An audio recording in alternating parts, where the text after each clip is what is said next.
Good day, guys, and welcome to another episode of Riding in Tandem. RIT, Riding in Tandem, RIT. With me, RM. And me, Elaine. At sa episode na to, subukan natin ang BYD E-MAX 9 DMI. Ano, ready ka na? Parati naman eh, tara na!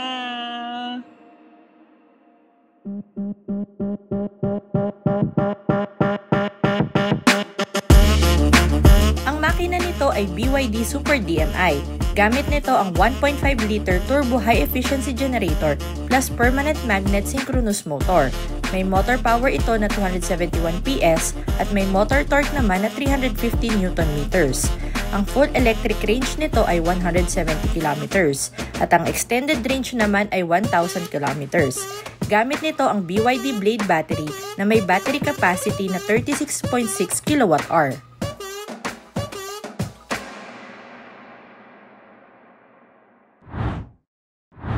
Gusto mo ba ng pang VIP na sasakyan? Yung luxurious, spacious, pero practical pa rin.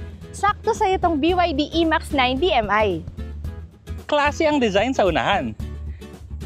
Ang una mong mapapansin dito, ito, yung DRLs, LED strip yan, at lahat ng ilaw nito, LEDs, pati nga yung signal lights at sequential pa. Meron din tong gray na horizontal bar na merong nakalagay na BYD doon sa gitna. Kamukha rin yan ng mga ibang BYD na vehicles. Meron din siyang pagkalaki-laking grill. Meron ditong camera para sa 360 camera, sensors para sa ADAS system, tsaka mga parking sensors. May functional air vents din to para makadagdag sa efficiency ng sasakyan. Sa side, still clean and classy ang design. May silver accent sa ibabaw ng salamin, sa ibabaw ng door handles at sa baba. Automatic ang sliding door nito. Isang pindot mo lang kung saan na siyang bubukas. Power folding and power adjust ang side mirror. Nag-a-adjust din siya pagka magre-reverse ka at may memory function. May turn signal light din siya at saka camera. Ang ground clearance nito 157mm at ang size ng gulong 235/60 R18. Fan na fan talaga ako ng magkadugtong na taillights, kaya gustong gusto ko talaga to. Ang haba rin ng spoiler niya, merong third brake light, meron din tong defogger at may nakatago tong wiper dito sa ilalim. Meron din tong camera para sa 360 camera, parking sensors, at ang pagbukas ng tailgate automatic lang. Napakalaki ng cargo space, malalim to, marami kayong malalagay at pwede nyo ring i-60/40 folding yung mga sandalan.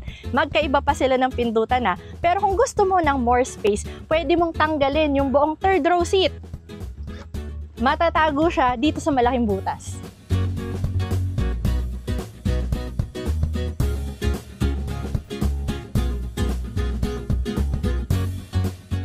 At ito na ang pinaka-paborito ko dito sa E-MAX 9, yung interior, kasi unang pagpasok mo palang grabe. Brown and beige siya. Sobrang minimalist and clean look. So parang ano to bagay na bagay sa mga generation ngayon. Oo, tsaka yung mga piano black finish, yung mga gilid niya, meron din siyang finish na parang gray na merong mga diamonds, tapos soft touch materials. Tingnan mo yung tunog ng manibela, ha? O, di ba? Pwedeng pang ASMR to. Tapos yung mga screen, ang lalaki. Yung screen sizes, instrument cluster is 12.3 and then 15.6 yung infotainment system. Ito pa, nakadagdag doon sa malinis na look, nakatago yung mga air vents ng aircon. So hindi mo pansin na, aircon pala yun. O, parang may butas-butas lang siya na parang yung usual vents na makikita mo doon sa dashboard sa ibabaw. Parang may ganun lang siya na hindi mo talaga aakalain na aircon, pero oo, yun. Yung adjustment nga lang yan, makikita mo dito sa screen. So speaking sa infotainment system, 15.6 inches, meron siyang Bluetooth, Android Auto, Apple CarPlay, 360 camera, reverse camera. Tapos yung instrument cluster naman, napapalit-palitan kasing information dito sa left side, pero ngayon ang nakalagay dito yung tire pressure monitoring. So importante yan. Yung gitna naman, yung ADAS system, actually si Edward nga nakaupo dun sa unahan. Kita dito na may tao dun sa sa gilid ng sasakyan. Tapos yung right side naman, makikita mo dyan yung yung sounds mo, yung music. So yung manibela niya, leather wrap niya, chunky siya. Left side, meron siyang controls para sa adaptive cruise control, 360 cam, at saka yung menu sa instrument cluster. Sa right side naman, controls naman para sa infotainment system, sa voice function. Please say it. O yun, voice commands. Please say it daw. I have nothing to say. Kung makikita mo rin yung interior, no, malinis na malinis kasi nawawala yung shifter. Wala kasi siya dito sa gitna. Stock lang siya dito sa manibela. So, nasa right side, meron siyang reverse, neutral. Tapos yung park niya, pinipindot. So, yung drive pababa naman. Sa left side naman, yung controls natin para sa signal lights, at saka sa bright mo, at saka sa wiper, sa harap tsaka sa likod. Yung controls naman ng ilaw mo nandito sa screen. Yes, pero naka-auto naman siya kaya kahit gumabi, siya na yung automatic na magbubukas. Sa baba ng infotainment screen, meron tayong wireless charger tsaka isa pang patungan para sa cellphone. May toggle switch tayo para sa drive modes, meron tayong auto hold, merong hazard, start-stop button, at saka yung EV, HEV, pwede nyo kasing pagpalitin, dito na lang. Tapos, andito rin yung controls ng volume para dito sa infotainment screen. Yun na rin yung power switch niya. Tapos, may defogger din dito. Ayan. At saka yung wireless charger, 50 watts. Yan. Meron pa tayong maliit ditong lalagyan. So, pwede nyo lagyan dito ng mga barya. Meron tayong dalawang cup holders. At may lalagyan din tayo ng para sa mga wallet or notebooks or pen. Pwede rin yung susi. Sa ilalim, meron tayong open compartment. Meron tayong 12 volts na power supply. May Type A at saka Type C na USB ports. Ang bukasan ng pinto natin, dipindot lang dito sa gilid.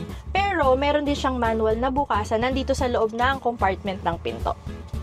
Sa left side naman, meron siyang bukasan ng tailgate at saka yung gas na bukasan niya, nandun din sa lalagyan ng compartment. Meron din tong sunroof sa ibabaw, may lalagyan ng shades, tapos yung mga controls ng mga ilaw nandito sa bandang unahan na part sa ibabaw, at saka nandito rin yung bukasan ng sliding door sa likod. Dito naman sa second row seats, no, akala nyo ang dami-dami nang nangyari doon sa unahan. Mas maraming nangyayari dito. Oh, tsaka etong second row seats, pagka, kunwari kami, bumili nito. Malamang dito kami mag-aaway, no? Yung magdadrive, Wala. Kailangan may driver. Anyway, simulan natin sa ibabaw, no? Meron siyang aircon vents magkabila. Yung ilaw nito, touch sensitive, meron din siyang hawakan. Yung pintuan naman, parehong pintuan, may control ng aircon sa likod. So, pwede nyong i-adjust yung fan speed at saka yung temperature. At ito meron tong ventilated seats, may pindutan din dyan. Automatic sliding door to. So, pwede nyong isang hila lang na ganon. Pwede nyo ring pindutin dito sa B pillars. Meron tayong isang bottle holder dito. So yung aircon, para maliwanag lang, so triple climate control to. Kasi yung unahan natin, dual climate control, tas nakahiwalay pa yung climate control dito sa likod. So dahil mga pang bossing to, itong likod ng upuan, meron siyang lamesa, para pwede ka ditong magtrabaho, di ba? Kumain. Pwede kang kumain din habang nagmamaneho sila dyan. Maganda talaga dito yung sasakyan ng boss para pagka gusto mo ng space, actually, maluwag na yung space. Ito yung normal driving position ko. Mga 5 fist ko yung space dyan sa tuhod. Yung space. Tapos dito, lampas 5 daliri. So, ang pinakamaganda pa dito, kung gusto mo pa ng more space, merong adjustment dito sa passenger side na pwede mong i-abante yung upuan, pwede mong i-recline pa forward yung upuan sa unahan para malaki yung space mo dito. Correct. Ito na tayo sa isa sa mga paborito ko. Dito sa sasakyan na to, meron siyang built-in ref. Ayan, bubuksan na natin, ha. Dipindot lang. At hindi lang basta ref, pwede mo rin siyang gawing initan ng pagkain. So, pwede siyang pang hot, pwedeng pang cold. Pero dahil tayo nasa Pilipinas, cold drinks ang gusto natin. Yun yung ilalagay natin dito. So, pwede mo siyang pindutin dito para buksan. Iko-control mo rin yung temperature niya doon. Meron dito sa center armrest na screen na maliit. Pero yung sarahan nito, manual lang. Yan. Pero, 'di ba, kahit na kasi saan ka nakakita ng may ref? Meron din dito ang dalawang cup holder sa ibabaw. Tapos ang kinaganda kasi niya, kung may heater, kunwari may baby ka, gusto mo yung inumin niya, hindi siya malamig. So, pwede mo ilagay dyan yung milk para hindi siya malamig kasi malamig yung aircon. Hindi malamigan yung tiyan ng bata. Oo. Meron din tong seat back pocket sa likod ng upuan. Tapos ito na, yung major part, yung upuan mismo, napaka-komportable, napaka-lambot. Yung dito sa ulo niya, meron pa sasalo para pag nakatulog ka, nakaganyan ka lang or nakaganyan ka lang. Hindi mahuhulog yung ulo mo. Plus, ito may hidden dito. Pag pinindot mo to, merong mga lalabas na controls. O sige, ano yung control? Alam mo, wala, Pero meron naman yan. Ito ay may massage chair. Both ng captain seats dito, may massage. Pwede mo siyang lakasan, pwedeng hinaan, pwede mong, eto pa, may ottoman yan. Ayan. Tapos meron ka rin pwedeng pindutin dito na ihihiga ka nito. At pwede ka rin mag-set ng memory dito. So, up to 2 memories yan per seat. So, kunyari, ako yung nakaupo dito, ako yung si memory 1, pipindutin ko lang yon kung paano gusto kong arrangement ng upuan, dun siya pupunta. Pero yung pinakamaganda talaga, yung massage. Diyos ko, dun ka matutulog. Kaya ayaw namin magmaneho sa sasakyan na to. At saka yung massage niya, hindi yung basta-basta ha. Mamimili ka pa kung anong hagod yung gusto mo. So, depende na dyan. Merong iba-ibang drawing dito kung paano yung hagod na gusto mo. May isang button dito na pag pinindot mo siya, yung passenger side na upuan, dediretso na siya doon, aangat yung ottoman, tapos hihiga na to. Correct. So, kung gusto mo talaga maximum relaxation, dapat dito ka sa seat na to. Kasi ito yung may gumaganon eh. Kasi dito hindi Mas pwede. maluwag eh. Kasi yung driver seat, di pwede gumalaw ganun. Patay tayo pag gumalaw yung driver seat. Naitulak mo yung driver. Oo. Tapos hindi lang yan ha. Sa gilid nito, meron din siyang USB. So, dito banda. Tapos, meron din siyang pinipindot dito sa left side pag nasa left ka, or sa right side pag nasa right ka, side ka, na ano siya, pang reset. So, babalik siya dito sa Upright regular position. upright na position. Meron ka rin dito nun, pero kung ayaw mong i-slide pang paganon, eto na lang, nasa gilid. Ayan. Check naman natin yung third row, makakasya pa kaya tayo doon. Parang okay na ako dito sa second row. And welcome sa third row seat. Nako, ina-expect ko kasi masisikipan kami, hindi kami komportable. Pero tingnan nyo naman, ni-recline lang namin ng sagad yung upuan. Relax na relax pa rin kami dito. Parang ka nakasofa. Kaya nga, mas relax pa sa sofa kasi medyo higa siya. Parang pwede ka nang matulog dito eh. Yung space ko sa ulo, lampas 5 daliri. Yung space ko sa tuhod, naka-normal, naka-reset yung upuan. So, isang fist pa.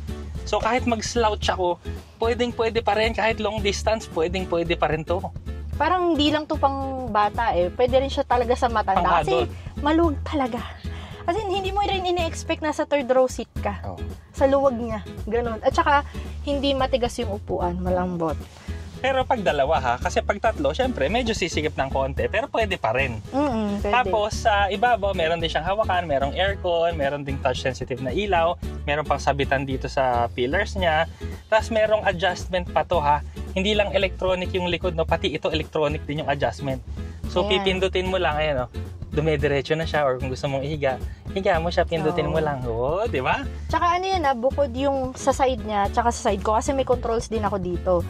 Tapos dun sa side niya, meron ka pang type A USB port, sa side ko, type C. Meron din kaming tig-isang cup holder, may pwedeng hawakan dito sa gilid. Maluwag! At saka may seat back pocket pa dito sa harap. Tsaka syempre, may seat belts, tapos tatlo yung headrest dito sa likod. Yung mga tipong, di ba dati, ayaw mong uupo ka sa likod. Una-unahan kayo sa second row seat. Dito, kahit saan ka umupo, makakatulog ka. Actually, kahit dito ako sa likod, makakatulog talaga nga ako. Di ba? Wala ka talagang magdadrive sa sasakyan na to. Okay yung pasahero, problema natin yung driver. Napakagandang sasakyan. Kaso wala nang magmamaneho. Anyway, no choice. Kailangan natin i-review. So magdadrive ako ngayon. Kaya tingnan na natin tong pinakabagong biggest new energy vehicle brand sa buong mundo, ang BYD. Best selling pa nila ha. Yun na nga. Ang distributor ng BYD, yung Easy Mobility. So, ang target talaga nila, magkaroon ng maraming charging stations dito sa buong Pilipinas para, syempre, yung range anxiety ng karamihan, medyo mabawasan. Actually, ngayon pa lang marami na pero marami pa silang idadagdag.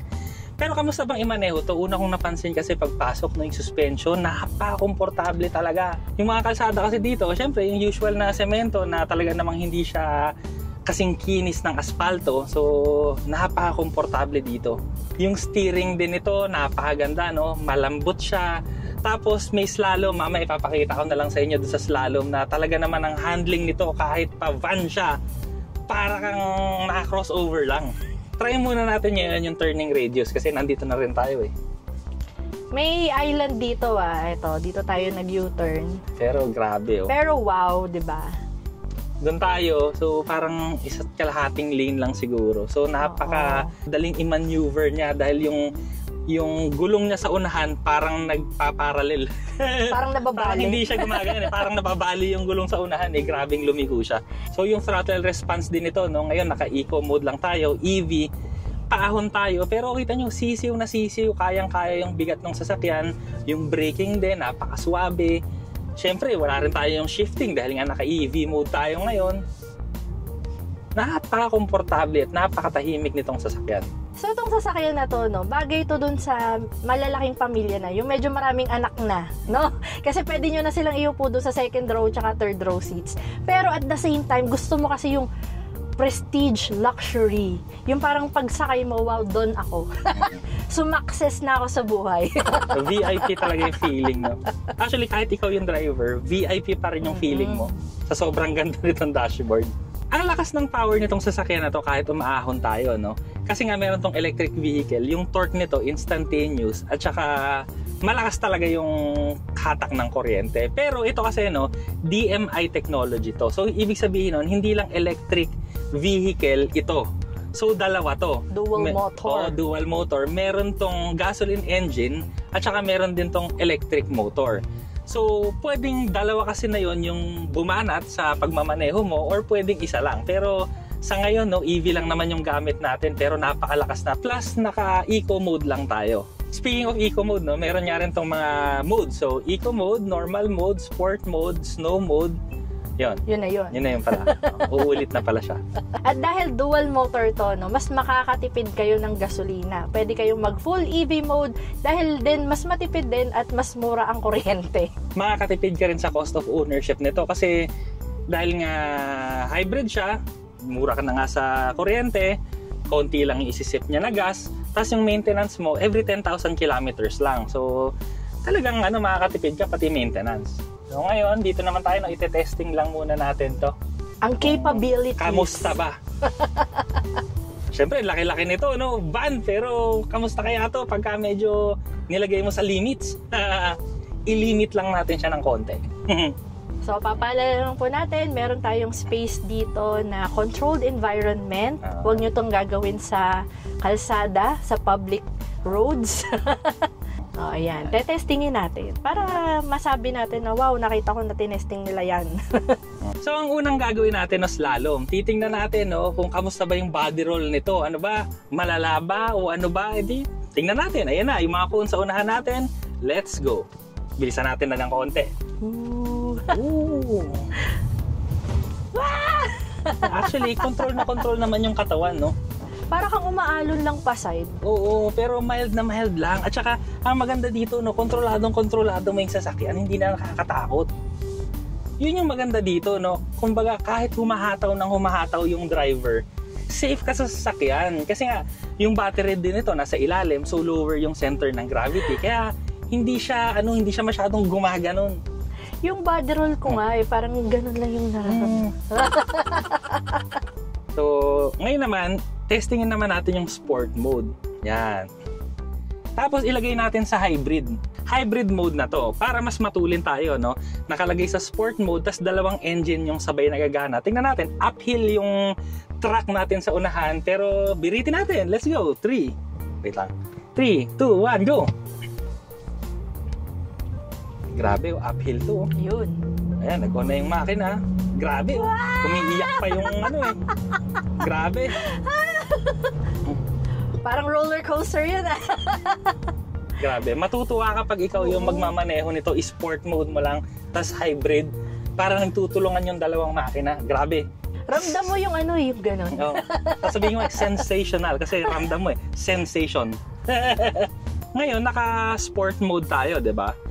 Pero, matahimik pa rin siya. Tapos, i-slalom ulit natin.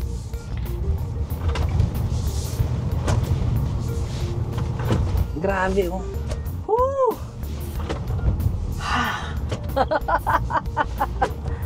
Grabe. Ganda.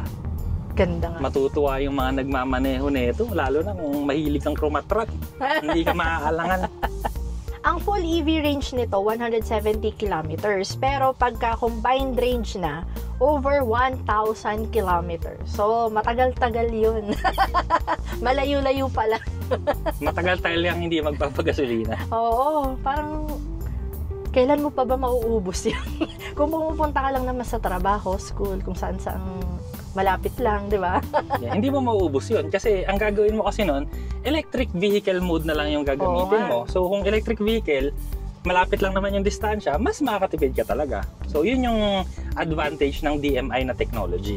Speaking of charging, no, yung AC charging nito, yung 7 kWh, yung 15 to 100%, 3 hours yun. Pero pagka meron kayong fast charger o yung DC charging na 30 kWh, 30 minutes lang, yung 30% to 80%. So, mabilis yun. Hindi mo kailangan maghintay masyado. At meron na rin tong kasamang home charger pag bumili kayo. Hindi lang yung home charger, dalawa yung charger na kasama. So, meron siyang wall charger na ikakabit nyo sa bahay, yung nakadikit sa pader. At saka meron din siyang portable na charger na mas mabagal nga lang. Pero at least, kung saan ka man abutan ng gusto mong mag-charge, pwede pa rin kasi dala mo na yung charger. May kisaksakan na lang. Mari, sa lola mo, sa tito mo, sa tatay mo. Kung kanino ka mag-anak kayo habang. Baka pwedeng makicharge. Smart. Nakalibre ka pa ng charge ngayon. Isang advantage pa ng DMI technology, no, yung regenerative braking. So, pagka kunwari, ganito, may mga kalsada na pababa. Hindi ako namemreno ngayon, pero meron siyang pigil, no. Pero pwede mong i-set nga pala ng strong or mas mahina.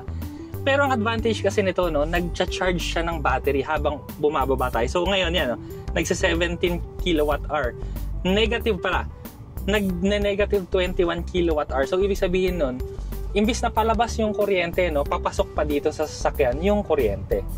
So, ikaw na magsaset kasi kung ilagay mo sa strong yung regenerative braking, mas malakas yun. Pero parang pwede ka nang mag one pedal driving. So, bibitawan mo na lang yung throttle mo, tapos parang nag-engine braking na siya. So, depende na sa'yo kung ano yung gusto mo. Pwede namang mild para parang nagdadrive ka lang ng regular na sasakyan. Ang gamit na battery nga pala nito ay BYD Blade battery na 36.6 kWh. May dalawang variants din itong E-Max 9, no? So, yung Advance at saka isang Premium. Premium. Ang gamit natin ay Premium. Yung Advance, all black yung interior nun. Yung ADAS system nito, meron din siyang adaptive cruise control. So, yung tawag nila dito yung D-Pilot. Basically, ano siya, adaptive cruise control na swabing-swabe. So, ginamit nga namin kanina. Okay siya, sobrang komportable. Swabe yung braking, maganda yung acceleration. Nakikita nga, pati yung tao sa gilid, hindi lang sasakyan, pati tao, nadidetect niya. So, very good, magaling. Pati yung kabilang lane na nadidetect nila, kunyari may mga parating, meron kang makakasalubong. Yan. Tsaka yung mga nagmamerge, nadidetect din niya. Yung functions ng ADAS at saka safety systems nito, napakarami. Kaya ipa-flash na lang namin dito sa screen. Grabe, no? Sobrang daming tech, high-tech yung makina, sobrang komportable. Ano pa ba hanapin mo? Parang ang ano na lang talaga dito, mas gusto ko, nandun ako sa second row seat. Oo. Meron din nga pa ng BYD app na pwede nyong kontrolin yung sasakyan nyo through that app. Meron din tong kasamang NFC, kaya kung ayaw nyong bitbitin yung susi, may parang card lang kayo na itatap dito sa mga side mirror at pwede nyo nang buksan at paandarin ang inyong sasakyan. Last but not the least, no, meron din tong V2L function na usually yung iba kasi ginagamit sa overlanding, pero recently, no, nagamit to ng BYD sa pagsaklolo sa mga nasalanta.